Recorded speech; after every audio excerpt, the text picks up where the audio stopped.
Hey guys, welcome back to the Bucket Think Tank. May is the 70th anniversary of the Uncle Scrooge story, The Lost Crown of Genghis Khan. And I figured, well, we could talk about that for a bit, and also, it's one of those episodes that is adapted into the 87 DuckTales. So, why not? Avagava, alright? So, this issue actually opens up pretty different. Like, the two stories are almost night and day different. The only real difference is the only thing they have in common is the crown, which historically we have no evidence of Genghis Khan having a crown. It just is there. So one of the big differences between the two is how we get to this point. So in the comic, Scrooge is enjoying a very quiet, peaceful moment in the money bin with this watch he bought for $1. And he loves the fact that he got this watch for $1. He loves how it ticks. It sort of like helps him sleep and relax. And this quadzillionaire is so happy about something he got for $1. It's actually very textbook Scrooge. As he's relaxing, there is a message coming through about something that was lost in the Himalayas. This turns out to be the lost of the crown of Genghis Khan, which Scrooge had sent his agents to go find. This is very weird in that aspect, because when I think of Scrooge and treasure, we usually think of him going to get it. My head canon is he was sending people to investigate a site where the crown may have been like, hey, it's just a rumor, nothing really concrete to go on. If you hear anything, yeah, let us know. And it said, well, we just found the crown. We might as well just take the crown to him. And it's gone. So Scrooge's like, okay, all right. He gets a report and he goes off. And he low key tricks Donald, Huey, Dewey, and Louie into going with him to the Himalayas and not telling them the possible danger of an abominable snowman. And that's sort of it. And it's pretty straightforward. There's a bit of a joke that Scrooge says, like, well, fine, if you're gonna be sissies and like not go with and not go on this grand adventure, I will go.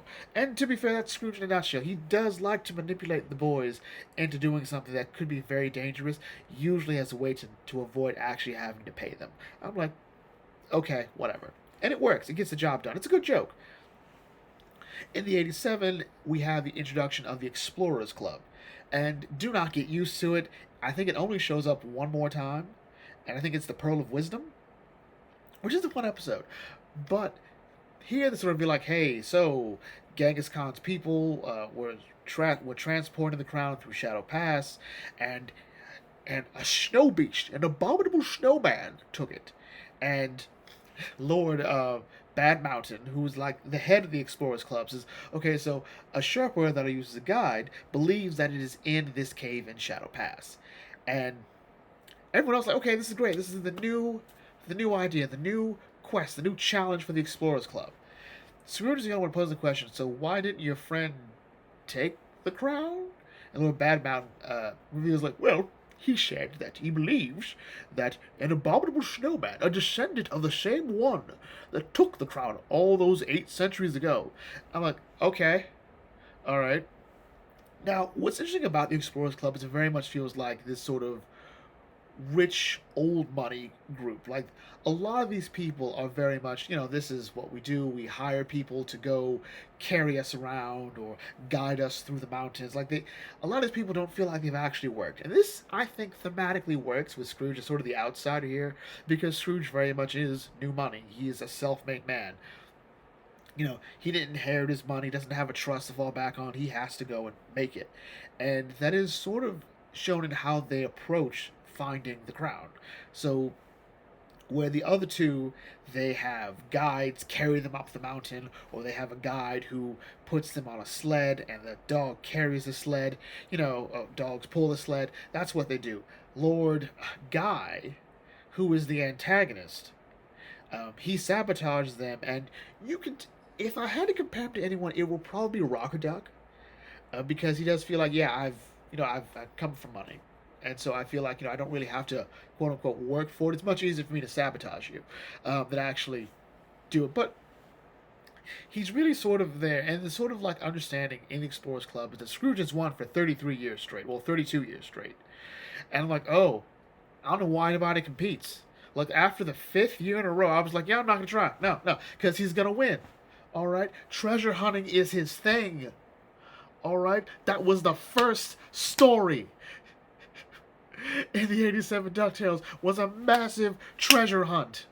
All right, in just about every part of that five episode story, he was finding more treasure. There's a DuckTales game, like all the DuckTales games, in finding treasure. So no, I would not compete anymore after the fifth win, let alone, well, 33 years. Some people just there for the love of the game. That has to be it.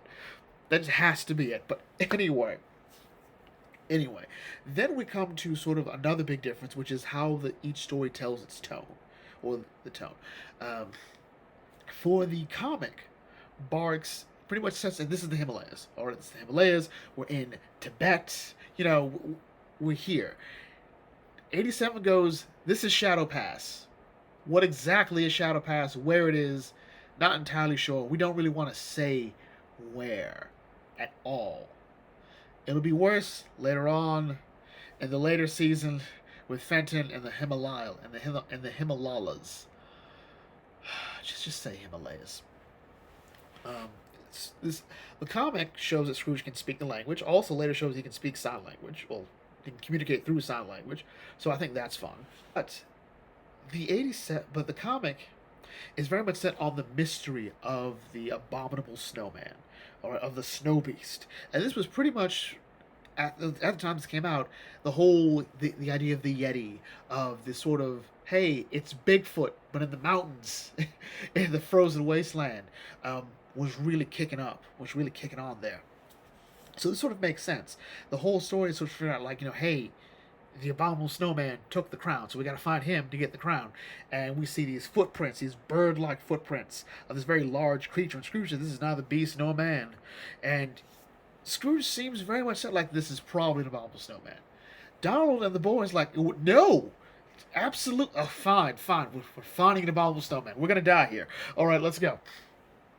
And as they traverse, one thing that's consistent is the watch. Tick-tocks, tick-tocks, tick-tocks. It's very loud on this very barren mountain. Something Barks likes to do, he usually has something that's in play and will be in play throughout most of the story. My favorite is Back to Long Ago and the shovel. Another one is the money well and Scrooge's glasses. These things are in play and they'll play a role in the story overall. But anyway, so the tick-tock, it's loud enough that the whatever abominable snowman can hear it, and he's able to, stop and deter Scrooge and company. There's also the idea, how does he only have, how can he only find one set of footprints? Why aren't there more footprints? We just see these two. Where are the others? And so on the course of the journey, they will encounter the snowman. And this is one of the things that the fan base seems a bit divided on. The design of the abominable snowman himself, honestly, he looks stupid. Like, this clearly is something in between man and beast, as Scrooge says. But the intelligence doesn't seem there. But to be fair, this story does point out that he isn't that stupid. He knows how to survive, if anything. He puts on white fur that follows behind him to cover his tracks, so he knows how to avoid detection. We see how to protect himself from the elements. But at the same time, he does seem a bit entranced by other things. Like, he doesn't really seem to care about the crown or the hat, and he just is more interested in the clock, in the pocket watch. Like, okay, he loves it so much that despite having these 5 prisoners, he just goes underneath his cloak and just listens to it, which they use to escape. And he seems relatively harmless until they try to escape, which is like, no. He reminds me of Willie the Giant from Mickey and the Beanstalk in Fun and Fancy Free, which we just reviewed. So there's that. But at the same time, that danger sort of stopped when Scrooge realized, oh wait, he likes the watch. The watch has to be wound. It's about to stop. And he convinces him that he's magic. Like, hey, I'll stop the watch. And this is really great picture of Scrooge here, showing off like his skills. Like, you know what? This is me here. This is me. And I like that. But it's actually like I've grown to love this image, especially because of reading this. Showing Scrooge's intelligence has always been my favorite thing about him, or one of my favorite things. And so he convinces the abominable snowman, who is called Goo, because that's pretty much all it says, Goo, what is the deal? Like, hey, look, you let us use the rope. I'm gonna keep this crown, and I will wound the watch up for you. Like, I'll make it so it'll sing. And so he does, and he and Scrooge and company, they get down there. The news is already there. It's sort of a weird thing in the comic that the news report is already there. Scrooge presents the crown of Genghis Khan, and no one cares. They want to hear about the abominable snowman. Oh, that was fun. It's also a bit hilarious, like, what exactly do people care about? This is a huge archaeological find, but no, they want to hear about the abominable snowman, which was pretty much what was going on at the time anyway. In regards to the 87 DuckTales, it really is sort of about the crown and the race between Scrooge and Sir Guy. I think I called him Lord Guy. It's Sir Guy, I think. And the problem is that because of that, Sir Guy isn't that interesting. Like, he and Scrooge don't have any rapport. Compare this to, say, him and Glumgold. These two would have been saying words to each other the whole time. It'd have been on sight the second they walked into the Explorers Club. They'd be like, we just let anybody in here, don't we? Like, one more word. One more word. Or what? You gonna lose again? It's like, that would be the dynamic. Glumgold's going to cheat, but we have that history already just from it. Sir Guy feels like such an outsider.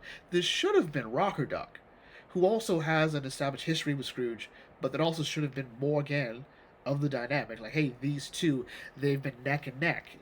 But instead, Sir Guy is like, yeah, I'm just tired of him winning every year. 32 years he keeps winning. But Sir Guy's like, yes, I cheat to win. I'm rich, by the way. Oh, I hope people didn't hate that. The real standout here is sort of everyone else. Scrooge is kind of just there. Like, he's there to go and find the crown. The abominable snow beast, snowman, or whatever, is a woman, and it's hilarious. Oh my god. Oh my god. It's hilarious. It sort of begins the tradition of things that will flirt with Launchpad. As a matter of fact, Launchpad is sort of established to be a ladies' man in this story.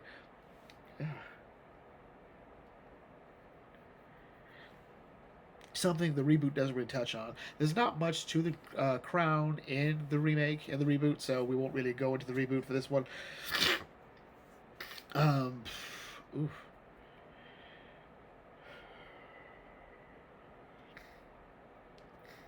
But the adventure feels pretty bog standard. The abominable snow beast is not threatening at all. There's no real attempt to it, like, oh yeah, she doesn't like when Sir Guy pretends to be her, but nothing happens to Sir Guy. Sir Guy, if anything, just comes in at the tail end to steal the crown. There's a fun little like short battle between Scrooge and Sir Guy for the crown. But the abominable snow beast is sort of treated as she's just harmless and just has the thing for Launchpad. Even her and Webby don't have that interesting dynamic and back and forth. Like, her ancestor, I guess, took the crown, kept the crown, but she finds out Scrooge wants the crown, so she just gives the crown to Scrooge. They're like, okay. Scrooge seems to be all the way like, this is a savage monster, but no, it's not. It's actually really cute, and she has feelings. At the end of the episode, Scrooge goes to the Explorers Club to tell Sir Guy and everyone else that, he was the one that found the crown. He should be the winner. And I'm thinking, maybe? So the question, like, the rule seems to be who gets back first with it is the winner. Sir Guy is, of course, going to lie. He didn't steal the crown from Scrooge, and that, you're like, hey, it's reported that your plane, which Sir Guy sabotaged, was crashed so far away from Shadow Pass that there's no way he could have gotten to it in the crown. But Scrooge brought the abominable snow beast, which I don't think proves anything. But whatever, the idea is that Sir Guy needs to be punished for cheating, and that's pretty much what happens. Overall, I would say this ranks pretty low tier for a DuckTales episode, in my opinion. There's not much. I think if Sir Guy and Scrooge had a better rapport, or more interesting rapport, I think this episode would have gone better. But again, Sir Guy feels like such an outsider to this. Scrooge doesn't even like acknowledge he exists. Like, the members of the Explorers Club don't acknowledge each other until pretty much the end of it. Two of them, the two really old ones, like, hey, you're out of the race too? Yep, I'm out of the race too. It'll be Scrooge again this year. Yep, that's pretty much it. They again just pretty much showcase like we're owed money. It'll be a fun adventure being carried up the mountains by the Sherpas. Yes, yes, of course. That's kind of it. Launchpad has a couple good jokes here and there. Huey, Dewey, and Louie, of course, have their interchangeable jokes. Webby's cute. Like, there are better episodes of DuckTales to watch. Um, so if you really want to get the best of this, I would say go to the comic. That's not always the case. There are some DuckTales episodes I think do a better job of the comics for one reason or another, and we'll get to one of those at some point. It's Robot Robbers. Anyway, with that, my as we close here. If you're new to the Bucket Think Tank, feel free to like, comment, share, and subscribe. Smash the thumbs up button. I'll catch you all later. This is the Bucket Think Tank signing off. Thanks for watching. As always, may your fandom serve you well.